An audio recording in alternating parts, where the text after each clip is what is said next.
All right, here we are. So today, it's a class that kind of looks a bit scary, but it's not. It should make sense. Okay. So in this part, we're really going to look at the overall idea of energy and usage of energy and how that thing can happen in chemical reactions. Okay, so we're going to start from the very beginning. We're going to say that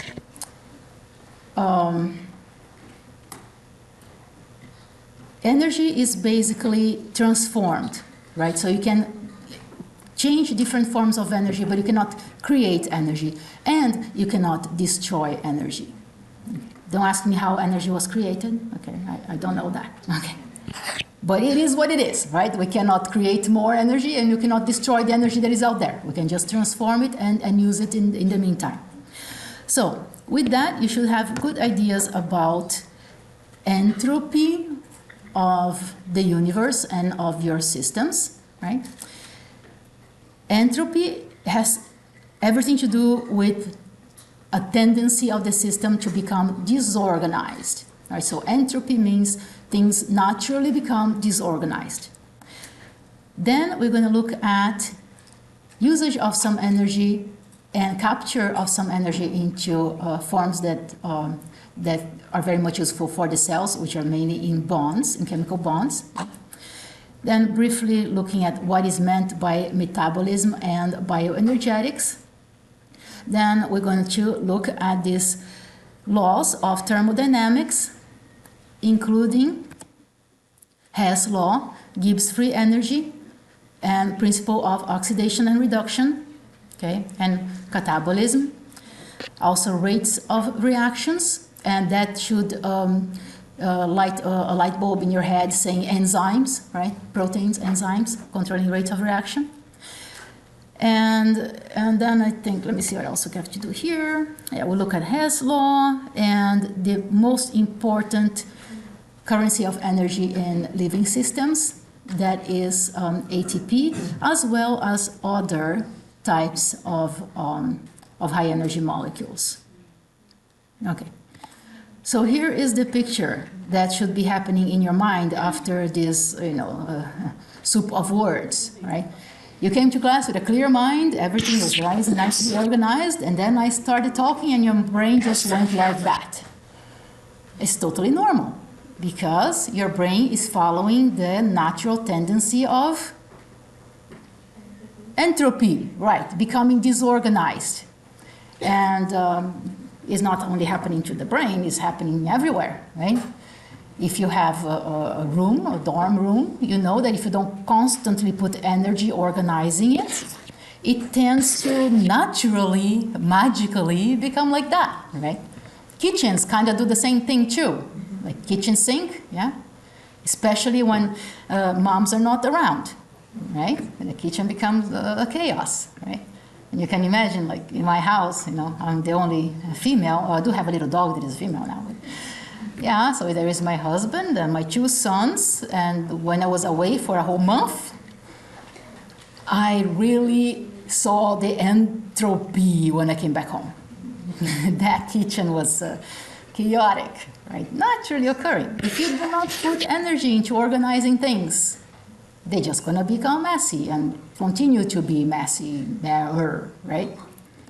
But then you look at living systems and you see that they are nicely organized. Like all living structures and even non-living structures, you have here some viruses that are nicely organized, right? But they form disorder, and you say, how is that possible? That seems to be defying the law of entropy, right? But that is not the case. So living systems have some tricks to organize their structures and to make use, productive use of energy, in transformation of energy. Okay, but in order to do that, you have to convert energy into something else that is more organized. So here the idea of entropy and disorder, right? So we know that living things are very much organized. In order to do that, you have to put a lot of energy into it.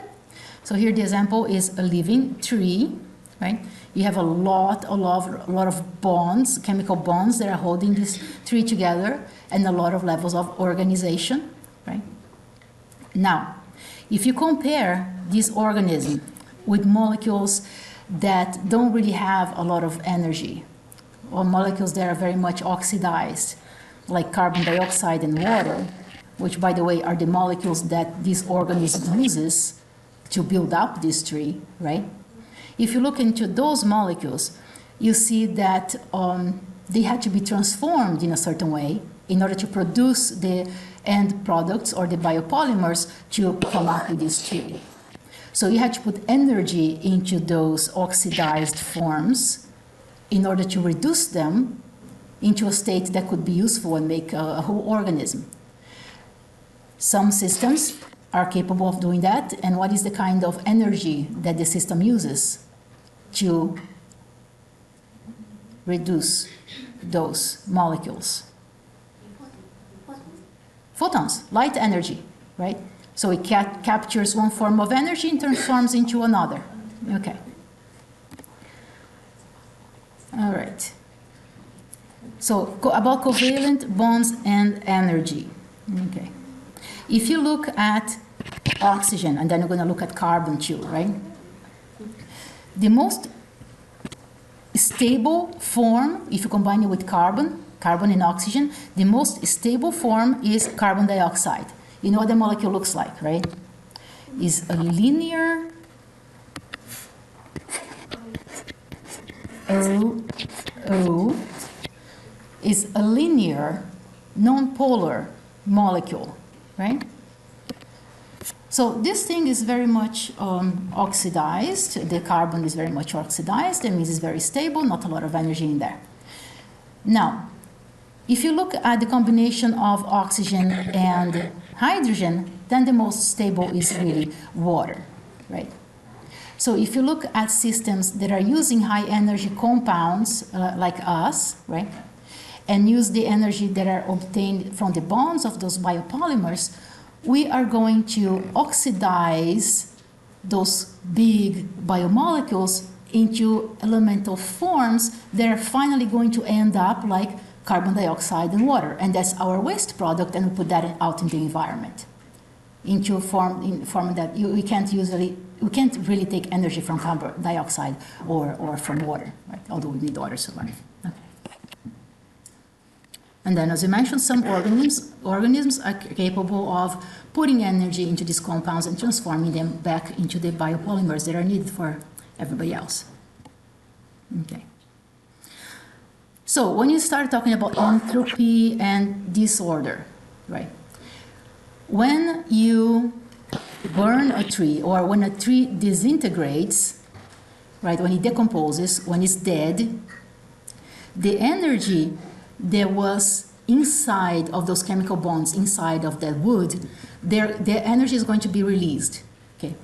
So in case of decomposition, the tree is going to like rotten and die, what's going to happen is that the energy is going to be slowly released into the environment, like one bond at a time that is going to be broken, right, from those biomolecules. Now, on the other hand, if you just want to burn that log, then you're going to have a lot of energy being released at once, right? But you're going to start from a certain amount, and you're going to end up with almost nothing left, like ashes, right? So the total amount of energy that was liberated, either by slowly rotting or by burning, the total amount of energy is the same. Okay. Now, in both of these conditions, you had energy that was used with the liberation of the breaking of the bonds. Some of it could be useful, but some of it can be just dispersed as heat. And the heat that comes out of these bonds is really contributing to the overall entropy of the environment, of the system. Okay, so let's keep that in mind.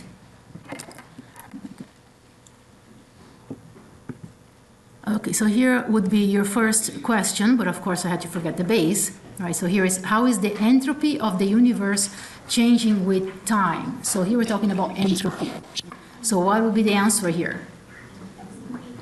Entropy of the universe is always increasing, right? Entropy is always increasing. What is happening with the total energy of the universe? That stays the same, that doesn't change. Okay. All right. So looking at bioenergetics and metabolism, so let's see what's happening here. So as we mentioned, energy is not created and is not destroyed. Entropy is always increasing. Right, so here I have a little link if you want to watch that video. Okay. So what is happening here with the cell? We are going to get energy from accumulated potential energy in bonds, in biopolymers. They're going to be absorbed into a cell and used to do work. So you're going to use the energy to build up molecules. That means you're going to use anabolism. Or when you need energy from those, you're going to break those up and you're going to use catabolism. And catabolism is going to give you your most oxidized byproducts, right? And you put everything together and that is going to be your metabolism. Okay. So the total energy of the universe does not change. And here we come with the laws of thermodynamics. So the first law says that energy cannot be created or destroyed, and it can only be changing forms. So that's simple, first law, right? Okay. Now, first law is really conservation of energy. Okay. So we know energy can change forms. So you can have potential energy, you can have kinetic energy, you can have heat energy. Those are the ones that we mostly work with, right? Now, when you build up some potential energy, like this chicken over here, but the equivalent potential energy here is that the chicken just hop, hop, hop, hop, and came all the way there. So it has a potential energy that is like from here, you know, the height of those steps, right? When the chicken jumps from here to the ground without opening its wings, right? Just like jumps, okay? So it's going to just hit the ground, right? Its little legs are really going to feel that impact on the ground. Now, if it doesn't want to break its legs and just wants to conserve, you know, its structure, because it knows that this is too much of a height to jump, right? So what you can do, you can go step by step, and still the overall energy change is the same, but it wasn't such a violent transition and transformation of energy, right? So it's really doing the same amount of work, because change in energy allows work to be done, right? But it's really doing it in step by step. Okay, so here, the change in the energy from one point to the other is the same, regardless of the path. Okay. So everybody got that? Okay. Okay. Now, when you look at cells, they're really considered as closed systems. So the total energy inside of a closed system, that total energy doesn't change. It can be transformed. Okay. Now, it doesn't mean that you cannot put energy into the closed system or take energy out of the closed system. So you can add energy to the closed system or take some energy out, but when you look at the overall energy, the thing that is inside of that closed system, the internal energy doesn't change. Okay, so those are very, very basic principles that I'm sure you heard before. Yes?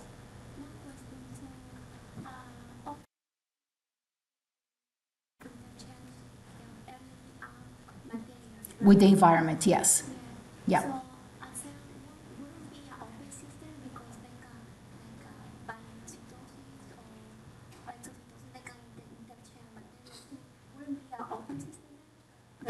Yes and no. It depends on what is a snapshot that you are taking of that system. If you're not allowing things to go in or things to go out, then it is a closed system. But if you are pushing things in, then yeah, then it's an open system. Yeah. But looking at a cell, with all the things inside of the cell, without putting things in or taking things out, that is considered as a closed system. But all cells have to Yeah, but those are the crazy physics people, you know, not real life people. Okay, so just physics principles. Yeah, okay.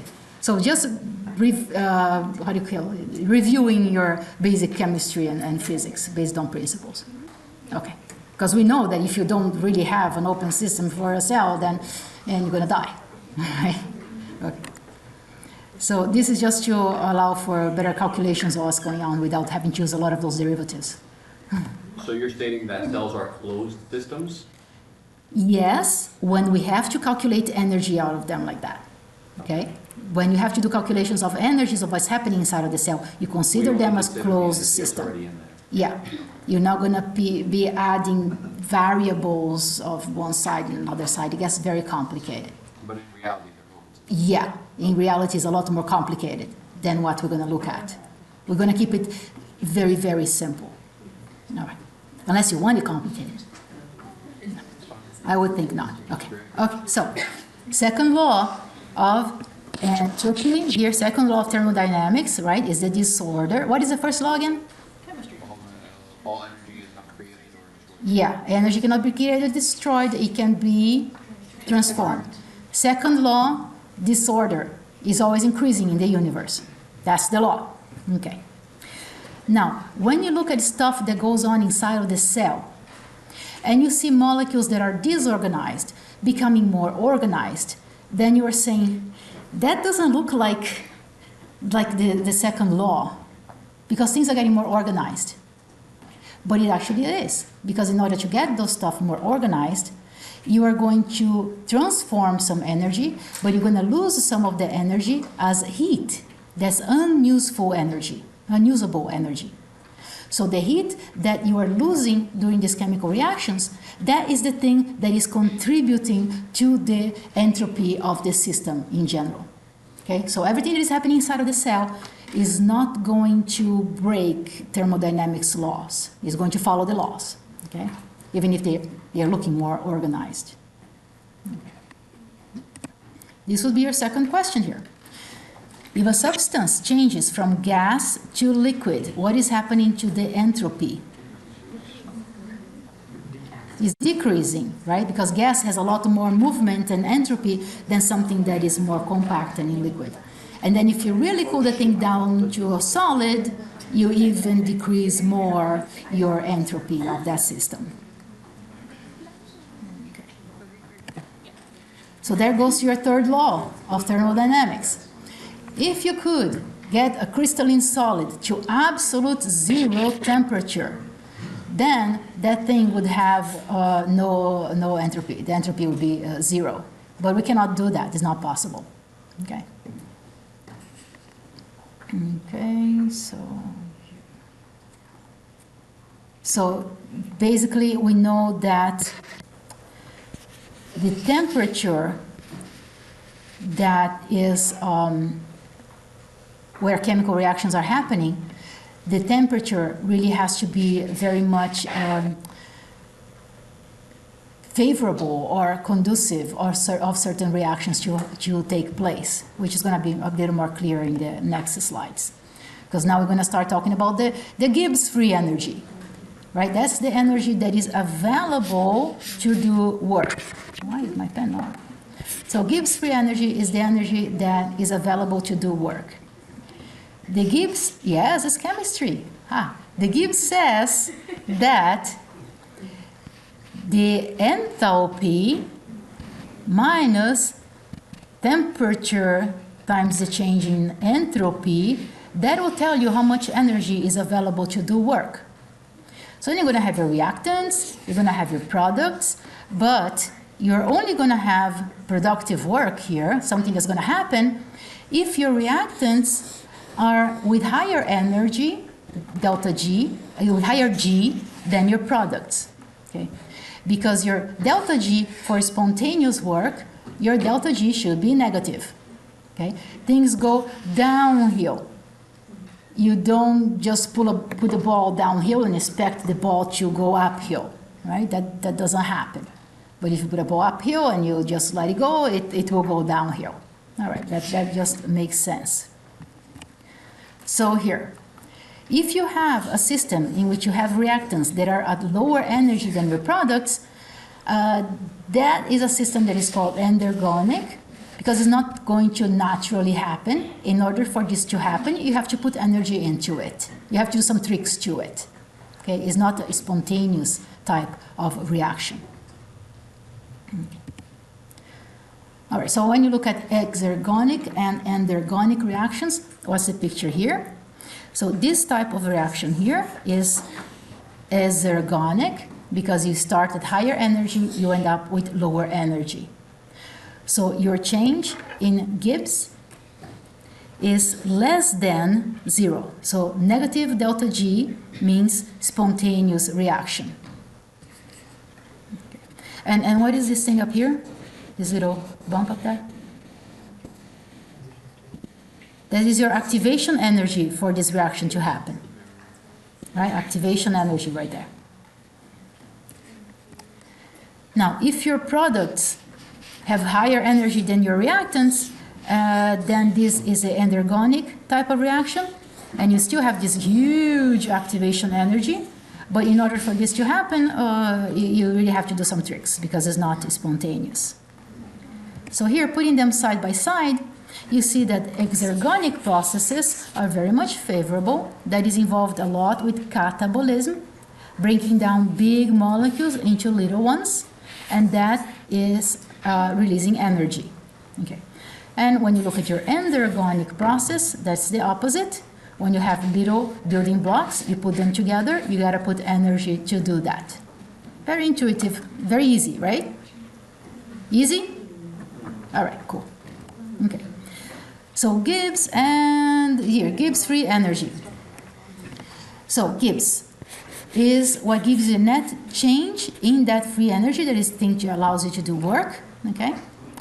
Now, we know that whatever products you're going to get, they're going to have a difference. You're not going to account for all the energy that was transformed, because some of it is always going to be lost as heat, okay? Okay, we talk about negative delta G. Negative delta G means spontaneous. Positive delta G means that something is very much unfavorable, right? That means you have to really do some things for stuff to happen. All right, so here, Gibbs free energy. That is the equation here. The free energy, or the energy to do available to do work, is equal to the enthalpy. Now, what is the enthalpy? That is the energy present in chemical bonds, in reactions, chemical bonds, right? Your covalent bonds here, minus the mass of the world and the temperature. Okay, so basically what this equation is telling you, that if you have certain energy here, and you are subtracting a certain value from it,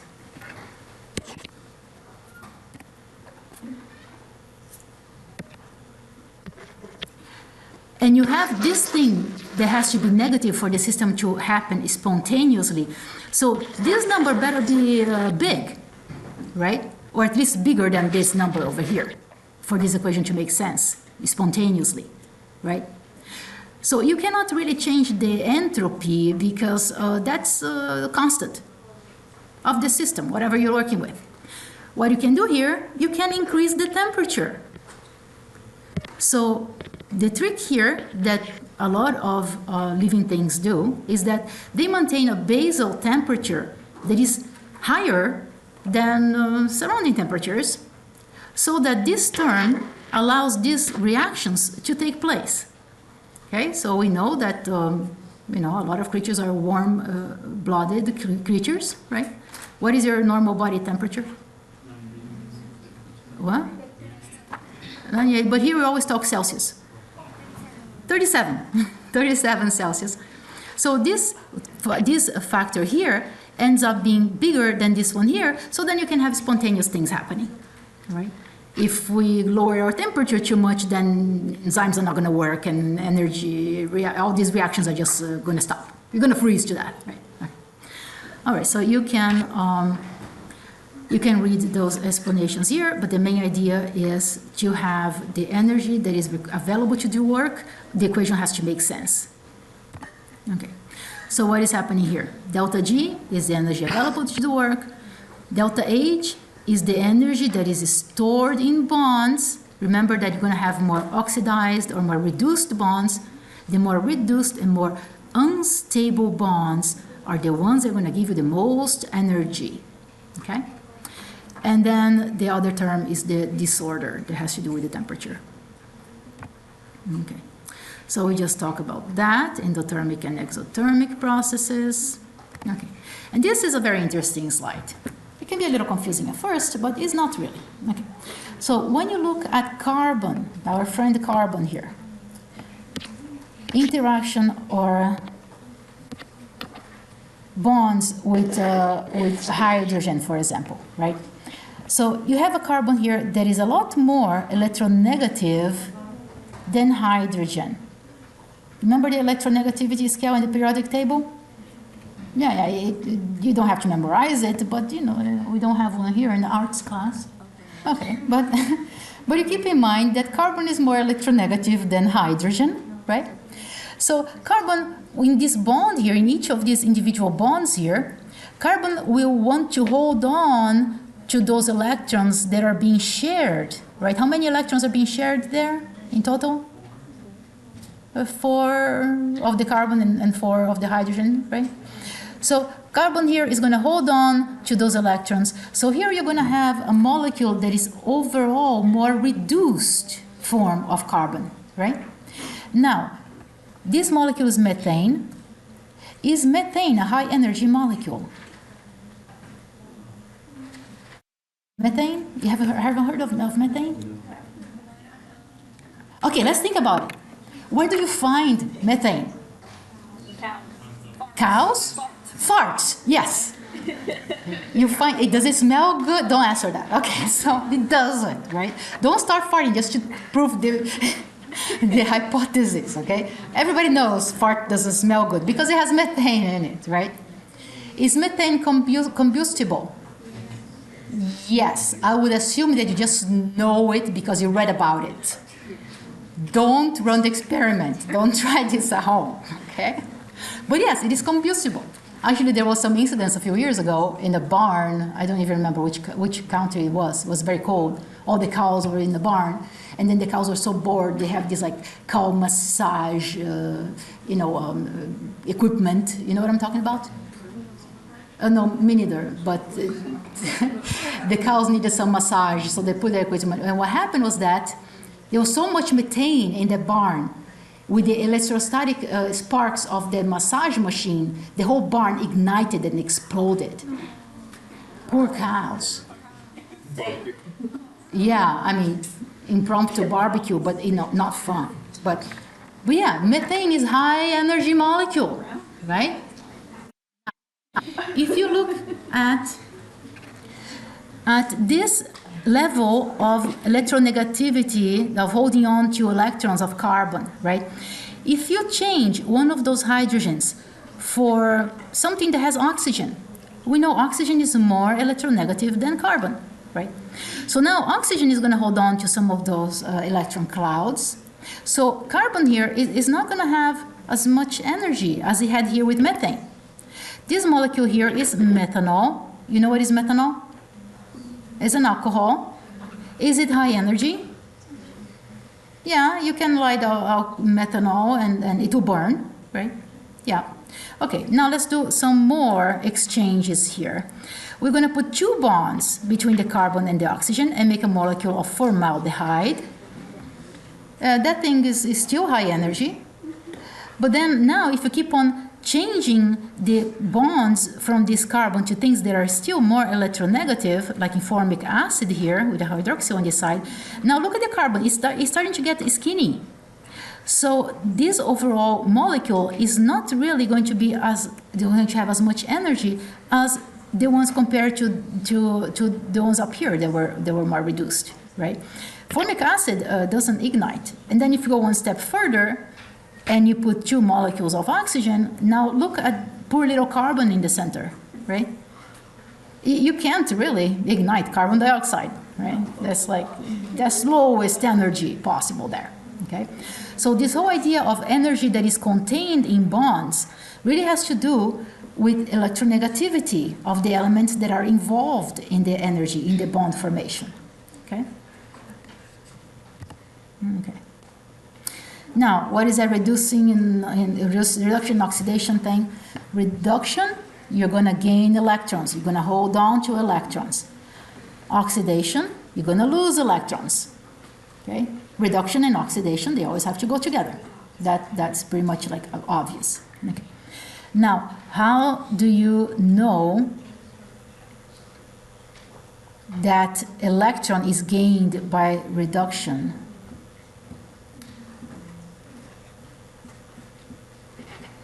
How are you going to memorize that? You're reducing the number of bonds. No. Well, figure out a way to memorize that. But when you have an electron, what is the charge of the electron? Negative. Is negative, right? So if you add negative charge, you always have to think you're reducing something. Okay? You're adding negative charge, you're reducing something. And I always remember one of the little chemistry jokes that back in the day when I was in college, right? So we were thinking about two hydrogens walking into a bar. You know that one? Oh, yeah. You know that one? So it's like two hydrogens walking into a bar, then one bump into another. How much for returning success for you, no charge? Yeah, no charge, yeah. But if one bumps into the other, then what happens? The proton says, hey, you stole my electron. And the other one says, are you sure? He says, yeah, I'm positive. Yeah, I know, one of those dad jokes, right? But does it stick? It sticks. If you lose electron, you become positive, right? That means electron is carrying the negative charge. Okay. All right, now you know. Okay. All right, so electrons are very important units of energy. And yes, they are negatively charged. Now, the energy in electrons, they're not all the same. Depends on the molecule. The electron is going to have a little more energy or a little less energy. But we know that one electron has one negative charge. That is for sure. Okay? Okay, so let me see here what is important. Okay, we know energy can be exchanged. All right, so here, with bioenergetics, that is going to tell you whether reactions are possible or not. Bioenergetics are not going to fight the laws of thermodynamics. They're going to follow every chemical and physical law that is established. Okay? Now, bioenergetic is going to tell you whether something is possible to happen. Now, in comparison to kinetic measurements, okay, kinetics will tell you whether something is going to happen at a reasonable rate or not. Because let's say you have a reaction that is possible, right, some biological reaction that you need to survive. If the reaction takes 200 years to go to completion, then you are doomed, because you're not going to live 200 years to wait for the reaction to happen. Right? So if something is possible, sometimes it's not telling you whether it's going to happen or not. So in order to know if something is going to happen or not, you really have to look at the kinetics of the reaction, right? And this is why enzymes become so important, because there are some activation energies of some reactions that they're so high that if you don't have the catalyst, then the reaction would never happen. Okay. All right, so looking at the overall system of what is happening with anabolic and catabolic reactions,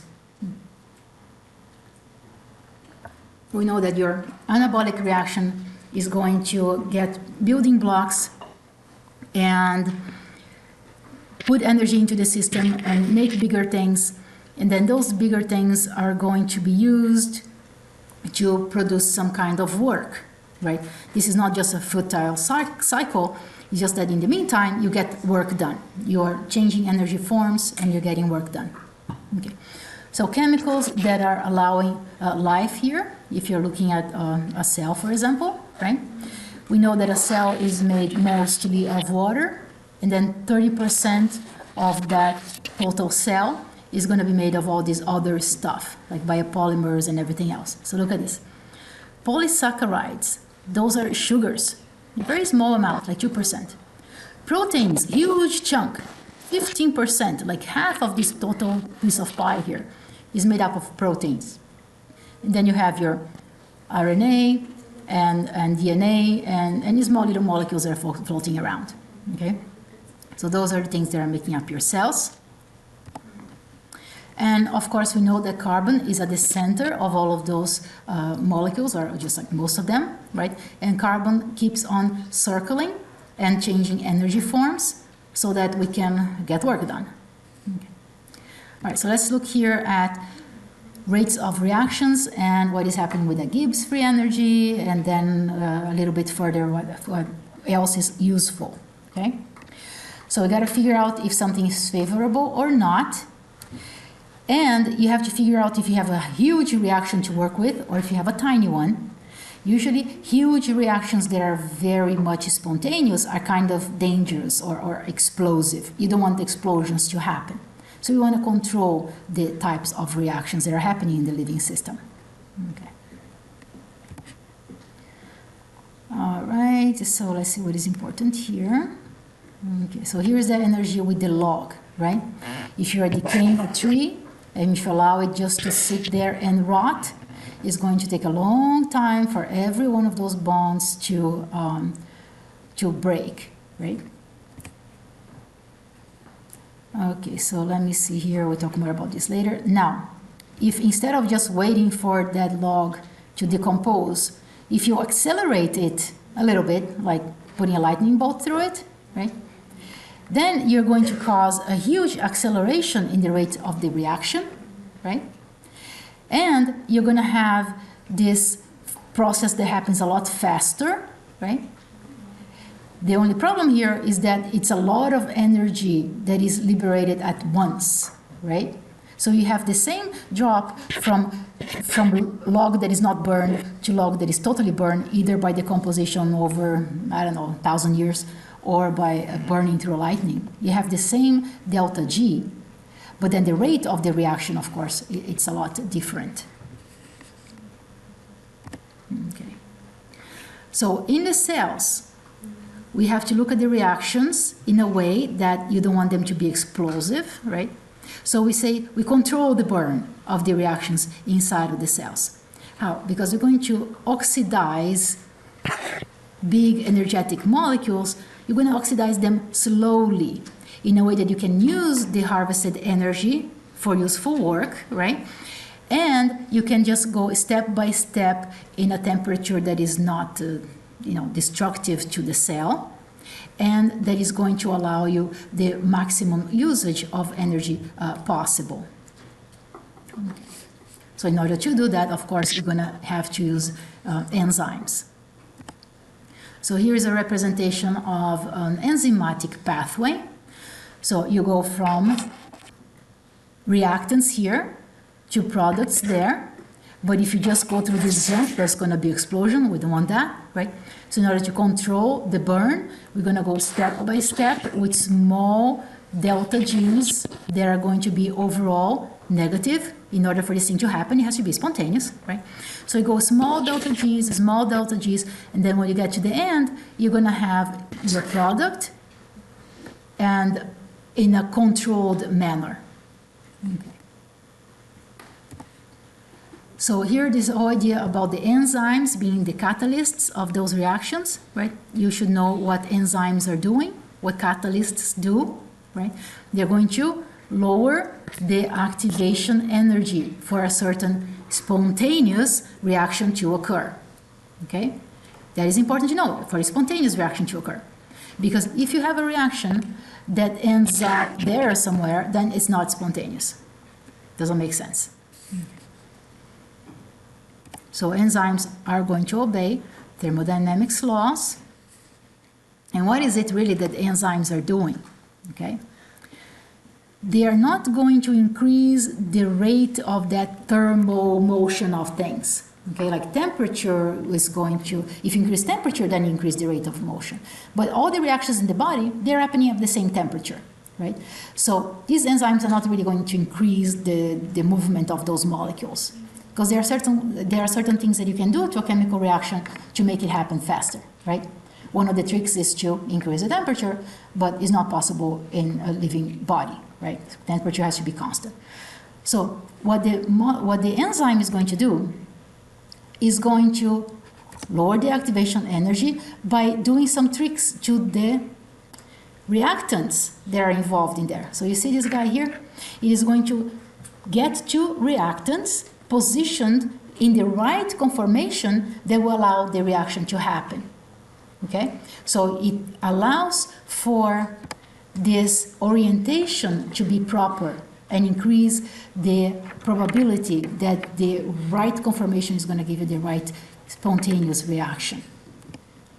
Okay, so they're going to stabilize some unstable intermediates, okay, in order to control their energy, and also these reactions are going to happen depending on the needs of the cell, okay? That means if you need a certain product, you're going to have a certain chemical reaction that is favored or not. If you don't need the product, then the enzyme is not going to work. Now, let's see how that is taking place. Okay. Okay, so we know some heat is always lost, a little bit of heat is lost. Enzymes actually minimize the amount of heat that is lost from a reaction. As again, the delta G is the same, right? The delta G, the change in Gibbs is the same. Okay, enzymes will lower the activation energy. And what else is happening to the enzyme here? The enzyme is not consumed during a reaction. It just goes there, grabs the substrate or substrates, does the lowering of the activation energy, gets the product, spits the product out. The enzyme is not consumed or changed. Okay? If your enzyme gets changed during this process, that's bad, because then you're going to have a dead enzyme. Okay. Okay, so let me see here. Of course, you have to have favorable reactions. Now, what happens if you want to build up some big polymers? Like, for example, if you want to build up glycogen in your liver, like a storage of energy for sometimes when you don't eat for some like 18 hours or so. So you want to use the glycogen storage to keep your blood sugar at a normal, constant level, right? So in order to build up the glycogen, you're going to have to use little molecules of sugar, right, of glucose, and you're going to have to bind them together to make this bigger structure of hydrogen, of glycogen, right? But in order to do that, the delta G is positive. So is this thing spontaneous? No. So you got a problem. Okay, you got a problem here. Now, what you can do is you can couple something that is not spontaneous with something else that is very spontaneous, and you look at the overall delta G and you see if that will do the trick. So this is the idea of reaction coupling, okay? Reaction coupling. Enzymes are very, very good at doing that. So what do? If you have something here that is not spontaneous, you see this one is like positive delta G, right? This thing, if you put it together with something that is very much negative delta G, so this enzyme in the middle here is going to be turned in a way that is going to push that reaction to happen. Okay, that's the basic idea of enzymatic coupling. Okay, we're going to see more details how that is happening. But that engine thing is really a good visualization of that. So that also follows Hess law. Okay, so what is Hess law saying here? It is saying that going from reactant to product, right? The change in energies from each of these steps is equal to the overall changing energy. That's your Hess law. Sum of the individual steps is the same as the sum of the entire thing. Okay, so let's see in terms of putting numbers into this, how that looks. Okay, so to make glycogen, you're going to need a molecule of glucose. So in this one is doing a disaccharide. So same system that works with glycogen. But this one, let's say, you want to put glucose and fructose together to make a molecule of sucrose. That's your disaccharide. Anybody took biochemistry? Yeah, you know, memorizing all of those disaccharides. And, oh boy. Yeah, I still remember the one that is chitin, and you know, I was learning English too, so I called the thing chitin, but it's not quite. Anyway, it worked the purpose. I forgot the structure of it anyway. All right, so here, you're putting two monomers together to make a disaccharide. Your delta G here is positive. Is this thing going to happen spontaneously? No. That reaction doesn't happen. Okay, so what do? You're going to say, well, let me use some ATP. Why? Because ATPs have some very high energy phosphate bonds, like the third phosphate of that thing, right? If you hydrolyze the third phosphate of the ATP, if you just hydrolyze it, you're going to get a lot of energy out of it. Look at this. Negative 30.5 kilojoules per mole. That's a huge amount of energy, okay? And do we have to do anything to it? Well, you have to hydrolyze it. Where are you going to find water? Everywhere. If you don't have water, you're not alive, right? It's everywhere. It's an aqueous system in this cell. So you got plenty of water there. Okay, so now let's see what happens. First, you're going to get your glucose, your monosaccharide here. You're going to get ATP with some water. So you're going to activate your glucose. You see the phosphate right there? That means activated glucose. And then you have your you know, whatever was left from your ATP, that is your ADP, right? Now, with your activated glucose, you're going to get a molecule here of your fructose. Now, this reaction is spontaneous. So this reaction here is going to be like, wait. Oh, this doesn't have another step for here. It's missing a step. But the overall reaction, because here is telling you 23, which is this one here, but it's not totally true because it's not counting for the phosphate here. Okay? So this step here like eliminated 2 or 3 steps from the overall reaction. But the overall picture here is that getting glucose with the fructose that had at first positive 23 kilojoules, combining it with something that is very much negative, gives you an overall change of negative 7.5, although it's kept a couple of steps here, okay?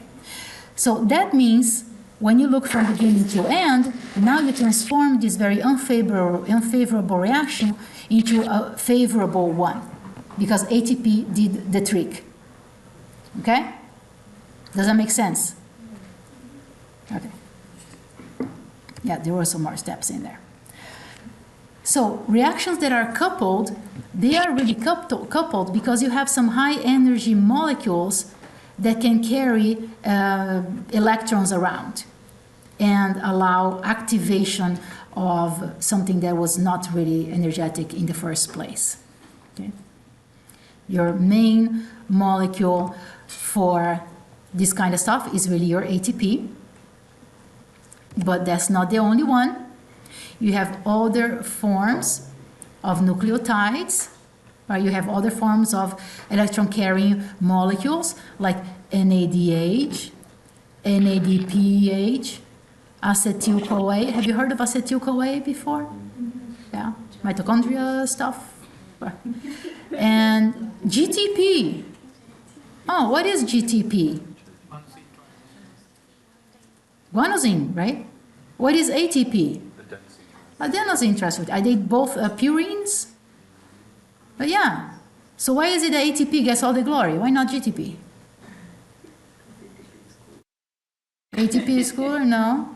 Why do you think you use ATP for a lot of energy stuff in the cell and not GTP? For both of them have 3 phosphate bonds. It's a triphosphate. Okay? Anybody has any idea why ATP? Yeah. Huh? It could be connected with your cell. No. ATP and GTP, remember those are nucleotides. They used to build up RNA, right? They're both purines. They're both high energy. Why ATP? That's the part that I really want you to think. Not just sit and say, oh, let me take notes what she's saying. Let's think. Where's ATP coming from? Yes, who said that? Yes, you got a chocolate. Here. Oh, good. Everybody heard that? Mitochondria. Mitochondria. Yes, remember the endosymbiosis story? Is not BS. Okay? What was the endosymbiosis thing? The mitochondria was a free-floating prokaryote, and it entered a eukaryote. Yeah. Mitochondria was free-floating thing, was a planktonia bacteria, happy on its own, producing its own energy, and then it got engulfed by this other thing that was an eukaryote, and then it survived inside of the eukaryote. And mitochondria, one of the main jobs of mitochondria is to produce ATP. Why? Because it has a little machinery in there. It has an enzyme that is specialized on getting a molecule of ADP and putting a phosphate in it. That's all mitochondria's fault. Okay? I mean, job. Right? Because there is a machine, there is an app for that. There is an app for making ATP. A lot of it. Are there enzymes to make GTP, UTP, CTP, TTP? Are there enzymes for that?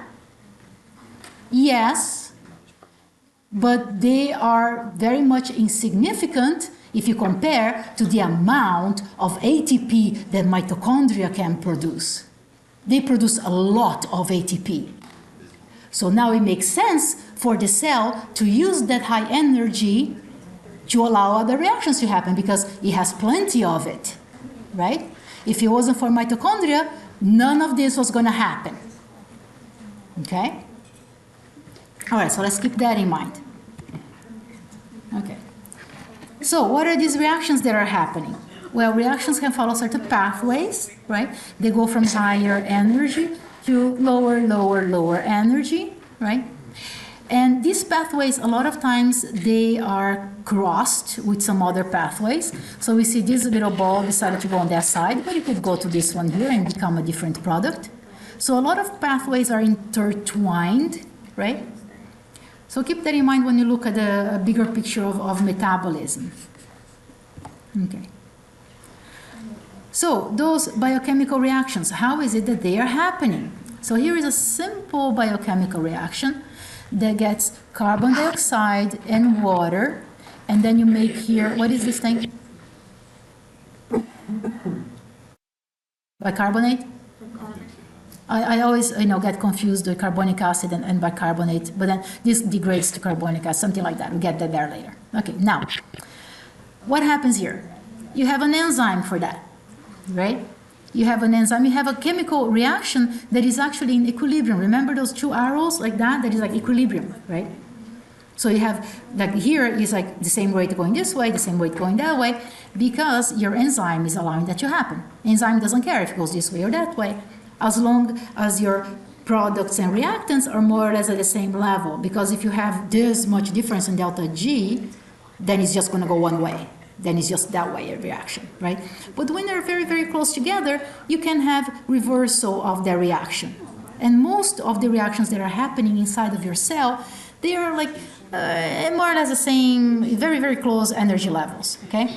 So what is going to determine whether this reaction is going to go this way or that way is going to be several things. First is going to be availability of products or reactants.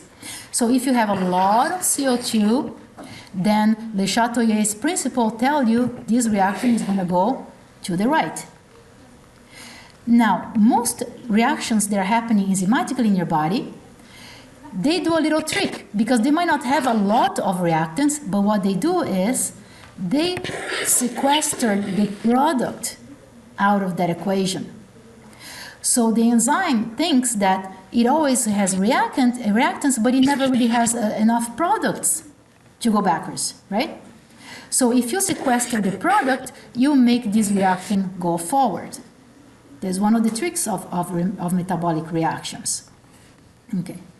Also, the rate at which this reaction is going to happen has to do with equilibrium constant. Remember the guy over there? Your K? Equilibrium constant, right? So here you have substrate and product. Your equilibrium constant has to do with concentration of products over concentration of substrate. That's your Q equilibrium, right? And then you can figure out what is your delta Gibbs by putting that thing into a logarithmic scale and putting some constants, right, that are related with temperature. You know this guy over here? Delta G equals to minus RT log of Q equilibrium, right? Easy to derive. I'm not going to do it. You can practice on your own if you want to. Am I going to ask you? Nah. If I'm not going to ask you, you don't have to know, so don't worry about it. Okay, so... No, I am not going to ask you calculations on this, okay? I think that would be torturous and deviating from the main purpose of the class. But I will ask you coupling of reactions, right? Coupling of reactions. If you have something that is not spontaneous, you couple with something that is spontaneous, and then you should figure out what is your total delta G. That's something very easy to do, right? Just add the stuff up. Okay. Okay, so what is happening here? When you have your ATP right there, right? Adenine, ribose, biphosphate, okay? Remember, this here is a nucleoside. You put phosphate, at least one phosphate becomes a nucleotide. Okay. So when you hydrate, you're missing a water molecule here. When you hydrate a phosphate, your delta G is very much negative. When you put this together, your delta G is positive. So you're going to have to put some energy in to get this reaction together, which we're going to see later. That's the job mainly of mitochondria. You also have some substrate level phosphorylation, but you also do some tricks for that. Okay. So let's see what is happening here. That's important for you to know. Okay, ATP is very much used for activation of molecules. Okay. And that allows other reactions to take place that at first would not be spontaneous. So here is a nice example of these types of reactions. So this here is glutamic acid, also known as glutamate, right? You know what that is? Amino acid, yeah. So glutamic acid in your liver, you can do a transaminase reaction, and inside of those reactions, what is happening here? You're using ATP to activate your glutamic acid, and then you're going to put ammonia in there and allow this spontaneous reaction to happen because this is going to displace the phosphate out of that activated site. So now you get another thing that's called glutamine. What is that? Another amino acid, right? Is glutamine an essential amino acid? Remember about those, essential, non-essential? What is an essential amino acid? Essential amino acid, your body cannot make it, right? Non-essential amino acid, your body will make it, as long as you have enough of your reactants to produce your non-essential amino acids, right? So this guy here is non-essential, right? Okay.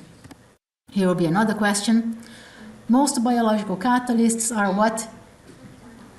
Proteins, yeah. Okay, so let me see here. What am I doing on the time? Oh, okay, 2 minutes and we're done here. other forms of carriers that can donate energies to reactions, okay? As I mentioned, ATP, you have here, that ATP is going to donate phosphate. Also remember, GTP is used sometimes as a phosphate donor, not very often, but sometimes, okay? Then you have electron carriers, okay, these guys. You have acetyl group donors. So it's not always the phosphate group that is going to activate stuff. You have other types of bonds that are high energy. There are bonds that are higher energy than your phosphate group, okay? All right, so here is the idea of synthesis reaction, in which you do a dehydration and you put these molecules together. But remember, these things need to be activated first.